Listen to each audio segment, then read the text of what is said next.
दोस्तों आज मैं फिर से आप लोगों के लिए मलयालम इंडस्ट्री का एक बेहतरीन थ्रिलर मूवी लेके आ गया हूँ। इस मूवी में हम देखेंगे कि एक आदिवासी संप्रदाय जो कि जंगल में रहते हैं वो सरकार के खिलाफ प्रोटेस्ट करते हैं। आखिर वो सरकार से क्या चाहते हैं इसके बारे में हमें आगे पता चलेगा। आप बस पेशेंस के साथ इस वीडियो को पूरा देखिए, आपको इस मूवी का क्लाइमेक्स बहुत पसंद आएगा। तो चलो यार बिना टाइम बर्बाद करते हुए साथ में मिलकर इस मूवी को देखते हैं। मूवी की शुरुआत में हम देखते हैं कि कुछ पुलिस वाले बर्गिस नाम के एक बंदे को ढूंढ रहे होते हैं और फिर हम देखते हैं वो अंत में बर्गिस को पकड़ने में कामयाब हो जाते हैं। फिर वो बर्गिस को अरेस्ट करके अपने साथ ले जाते हैं और उसे एक जगह पे साइन करने के लिए कहते हैं, पर वो वहाँ पे साइन करने से मना कर देता है। तो एक पुलिस वाला बर्गिस से कहता है कि चुपचाप साइन कर दो और अपना जुर्म कबूल कर लो, तुम्हारे लिए यही अच्छा होगा। पर बर्गिस साइन करने से मना कर देता है। फिर हम देखते हैं पुलिस वाले बर्गिस के साथ टॉर्चर करने लगते हैं ताकि वो थक हार के अपना जुर्म कबूल कर ले। फिर हम एक फ्लैशबैक देखते हैं और इस फ्लैशबैक में हम 2 साल पीछे चले जाते हैं जब बर्गिस नया नया पुलिस कांस्टेबल बना था। दरअसल बर्गिस ये जॉब करना ही नहीं चाहता था। दरअसल उसका सपना है स्टेट पीएससी क्लियर करके सब इंस्पेक्टर बनना, पर उसके माँ और प्रेमिका के कहने पर उसने ये जॉब कर लिया। पर यहाँ पे भी जब उसे खाली समय मिलता है तब वो स्टेट पीएससी के लिए पढ़ाई करता है। पर क्योंकि ये यहाँ पे नया होता है तो सिर्फ सीनियर कांस्टेबल बशीर को छोड़ के ज्यादातर लोग बर्गिस के साथ छोटा मोटा रैगिंग करते हैं। पर अगर उस टाइम बशीर वहाँ पे होते हैं तो वो उन सब से बर्गिस को बचा लेते हैं। तो इसी तरीके से बहुत ही जल्द ये दोनों आपस में घुल मिल जाते हैं। बर्गिस उन्हें ये बता देता है कि उसे ये जॉब बिल्कुल भी पसंद नहीं है। वो जल्द से जल्द स्टेट पीएससी एग्जाम क्लियर करके सब इंस्पेक्टर बनना चाहता है। तो उससे ये सब सुनने के बाद सीनियर कांस्टेबल बशीर उससे कहते हैं कि मुझे तुम पे पूरा भरोसा है, तुम पीएससी एग्जाम जरूर क्लियर करोगे।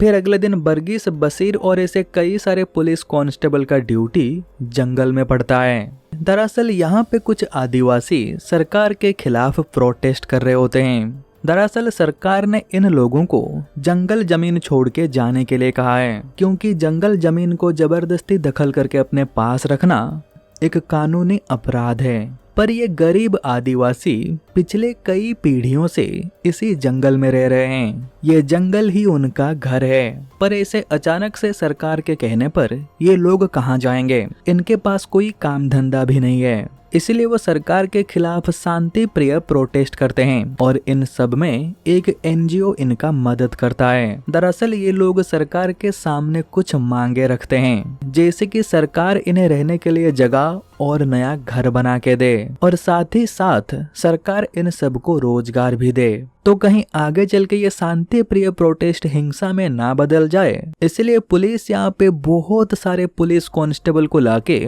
उन्हें रिजर्व में रखती है, ताकि अगर जरूरत पड़ी तो इन सब का यहाँ पे यूज किया जाएगा। और इस पूरे ऑपरेशन को डीआईजी रघुराम लीड कर रहे होते हैं। तो देखते ही देखते ये प्रोटेस्ट 7 दिन से ज्यादा हो जाता है। तो अंत में मिनिस्टर को यहाँ पे आना पड़ता है ताकि वो इन सब को समझा बुझा के इस प्रोटेस्ट को बंद करवा सकें। तो आदिवासियों के जो कुछ भी मांगे होते हैं मंत्री उन सब को पूरा करने का वादा करते हैं। तो वो एनजीओ वाले मैडम कहते हैं पहले इन सब को जगह और घर बना के दीजिए, उसके बाद ये लोग यहाँ से जाएंगे, क्योंकि नेता कई बार आम जनता के सामने झूठी प्रॉमिस करते हैं और बाद में उसे पूरा नहीं करते हैं। इतना सब कुछ कहने के बाद वो एनजीओ वाली मैडम यहाँ से चली जाती हैं। फिर अगले दिन हम देखते हैं यहाँ पे कमांडोज आ जाते हैं। दरअसल कमांडो को यहाँ पे देख के बर्गिस को थोड़ा अजीब लगता है। दरअसल वो ये समझ नहीं पाता है कि बस इतनी छोटी सी प्रोटेस्ट को संभालने के लिए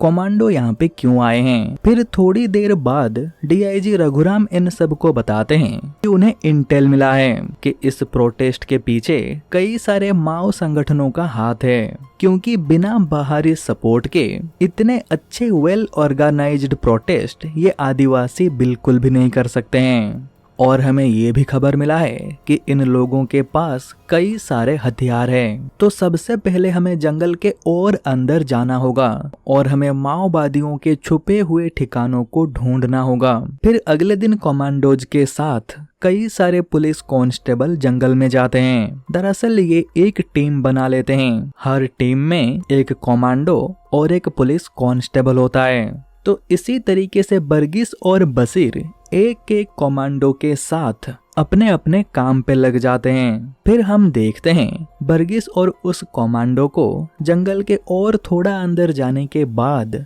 एक घर दिखता है। जब वो उसके अंदर जाते हैं वहाँ पे उन्हें कुछ बोरियां मिलती है। बर्गिस उन बोरियों को चेक करता है तो हम देखते हैं उन बोरियों में सिर्फ अनाज होता है। हथियारों का तो वहाँ पे नामो निशान नहीं होता है। फिर हम देखते हैं शाम को बर्गिस उस कमांडो के साथ बेस में वापस आ जाता है। फिर उसे पता चलता है बशीर सर और वो कमांडो अभी तक बेस में वापस नहीं आए हैं। फिर बर्गिस डीआईजी रघुराम सर को भी इसके बारे में बताता है तो वो कहते हैं तुम टेंशन मत लो, वो कल सुबह तक वापस आ जाएंगे। फिर बर्गिस वाकी टोकी के माध्यम से बशीर सर से बात करना चाहता है पर सिग्नल ना मिलने के कारण वो उनसे बात नहीं कर पाता है। फिर हम देखते हैं बर्गिस ड्यूटी करते वक्त देखता है एक आदिवासी बच्ची के पास एक वाकी टोकी है। उसे लगता है शायद ये वही वाकी टोकी है जो बशीर सर के पास था। फिर बर्गिस इसके बारे में डीआईजी रघुराम को बताता है तो वो कहते हैं तुम एक काम करो, उस बच्ची के पिता को चुपचाप उठा के मेरे पास ले आओ और हाँ ध्यान रखना बाकी के लोगों को इसके बारे में पता ना चले वरना यहाँ पे हंगामा हो जाएगा। तो बर्गिस ऐसा ही करता है।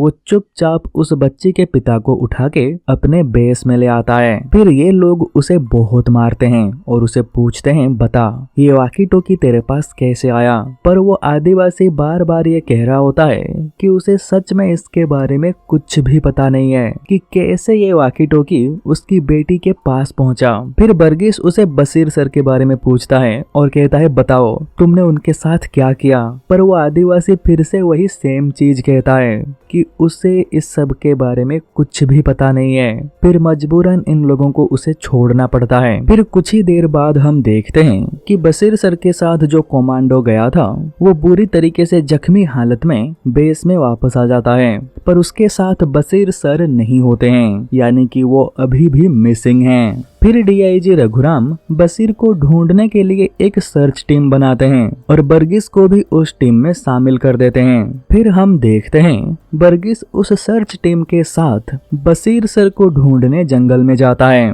फिर जंगल में थोड़ा ढूंढने के बाद बर्गिस को बशीर नदी किनारे एक चेयर में बंधा हुआ मिलता है। वो बशीर को देखते ही उसके पास भागता है पर थोड़ी देर में ही उसे पता चल जाता है कि बशीर मर चुका है। मतलब किसी ने बशीर को मार के उसकी लाश को यहाँ पे जानबूझ के छोड़ा है। फिर ये सर्च टीम बशीर की लाश को बेस में वापस ले जाते हैं। डीजीआई रघुराम बर्गिस से कहते हैं जरूर ये काम माओवादियों का है और ये सारे आदिवासी भी उनसे मिले हुए हैं। हमें जल्द से जल्द इन सभी आदिवासियों का कुछ करना होगा वरना हमारे पुलिस वाले एक एक करके ऐसे मरते रहेंगे। फिर बर्गिस उस कमांडो से मिलने जाता है जो बशीर के साथ जंगल में गया था। फिर वो उनसे पूछता है मुझे सच बताइए दरअसल वहाँ पे क्या हुआ था। पर वो कमांडो बर्गिस से कुछ भी नहीं कहता है, वो बिल्कुल चुप रहता है। फिर बर्गिस उस कमांडो को एक चाकू दिखाता है। दरअसल उसे ये चाकू बशीर के लाश के पास से मिला था और ये चाकू कोई आम चाकू नहीं है, ये एक स्पेशल चाकू है और यहाँ पे आए हुए सभी कमांडो के पास इसी तरह के एक एक चाकू हैं। और फिर हम एक फ्लैशबैक देखते हैं। दोस्तों मैं आपको बता दूं अभी जो कहानी चल रही है ना ये एक फ्लैशबैक की कहानी है, यानी कि इस फ्लैशबैक में हमें एक और फ्लैशबैक दिखाया जाता है और यहाँ पे हमें ये पता चलता है कि बशीर को मारने वाला कोई और नहीं वही कमांडो है। जब ये दोनों जंगल में अकेले थे तब उसने बशीर के ऊपर अचानक से हमला करके उसे जान से मार डाला। फिर हम वापस से उसी समय में आ जाते हैं जहाँ पे बर्गिस उस कमांडो से बशीर के बारे में पूछ रहा होता है। फिर हम देखते हैं उस चाकू को देखने के बाद वो कमांडो बहुत एग्रेसिव हो जाता है और वो बर्गिस के ऊपर हमला करने लगता है। और जैसे कि हम सब जानते हैं कि अगर एक कमांडो और एक कांस्टेबल के बीच में हैंड टू हैंड कॉम्बैट होगा तो जरूर ये फाइट कमांडो ही जीतेगा, क्योंकि उनका ट्रेनिंग लेवल कुछ अलग ही होता है। और यहाँ पे भी ऐसा ही होता है और वो कमांडो बर्गिस के ऊपर हावी हो जाता है, पर बर्गिस भी जैसे तैसे जान बचा के वहां से भाग जाता है और वो सीधा डीआईजी रघुराम के पास जाता है और वो उन्हें उस कमांडो के बारे में सब कुछ बता देता है। तो बर्गिस से ये सब कुछ जानने के बाद डीआईजी पूरा शॉक हो जाते हैं। फिर डीआईजी रघुराम बर्गिस से कहते हैं इस टॉपिक के ऊपर खुले में बात करना सही नहीं होगा।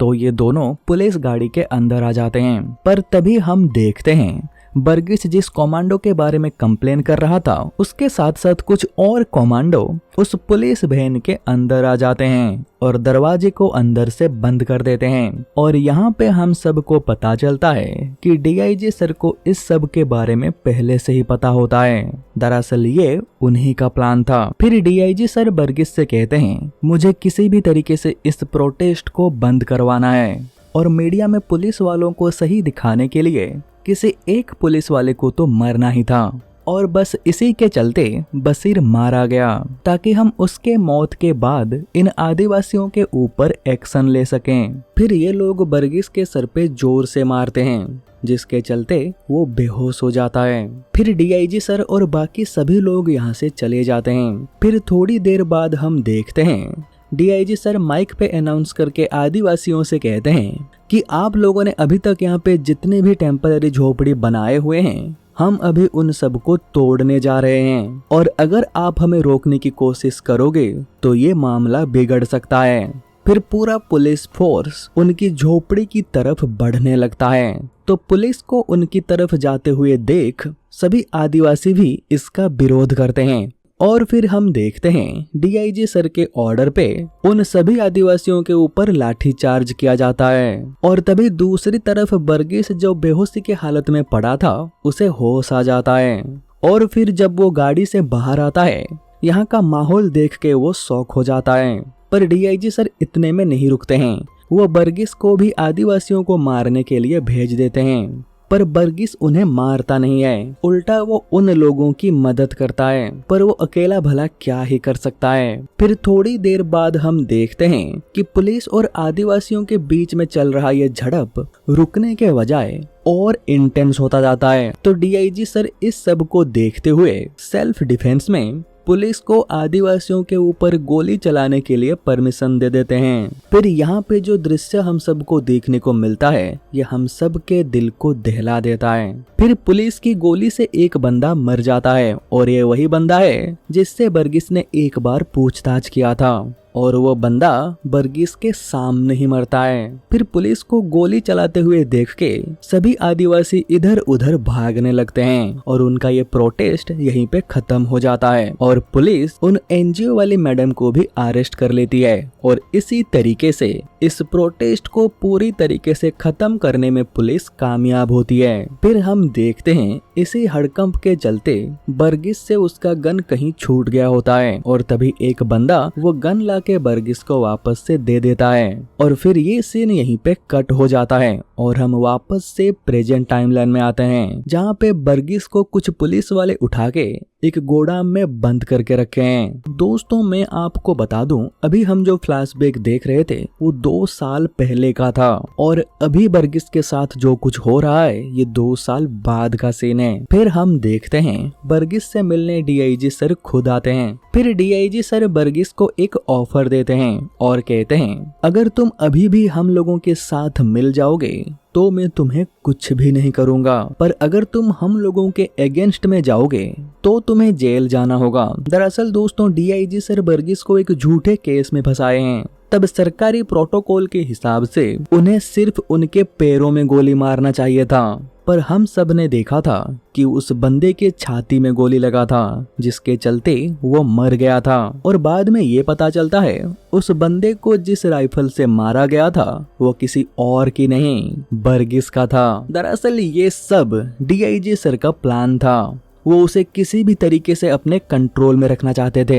फिर हम देखते हैं बर्गिस डीआईजी सर के ऑफर को रिजेक्ट कर देता है। तो बर्गिस के इस बर्ताव को देख के डीआईजी सर को बहुत गुस्सा आता है और वो उसे कहते हैं, तुम हम लोगों के साथ जो लड़ाई लड़ रहे हो, तुम इसमें कभी भी जीत नहीं सकते हो। तो बर्गिस मुस्कुराते हुए कहता है, सर मैं लड़ाई पहले से ही जीत चुका हूँ। फिर हम एक फ्लैशबैक देखते हैं। दरअसल बर्गिस पुलिस के हाथों पकड़े जाने से पहले एक अच्छे वकील के मदद से एक जज से मिलने गया था और असल में उस दिन वहाँ पे क्या हुआ था, बर्गिस वो सब कुछ जज को बता देता है, जिसे सुन के जज भी बिल्कुल हैरान हो जाते हैं। और फिर यहाँ पे हम एक फ्लैशबैक देखते हैं। उस गोलीबारी में सिर्फ एक बंदा नहीं, उसके अलावा और 5 लोग भी मरे थे, पर पुलिस ने ये बात अब तक मीडिया से छुपा के रखा है। डीआईजी सर एक गड्ढा खुदवा के उन 5 डेड बॉडी को उस गड्ढे में डाल के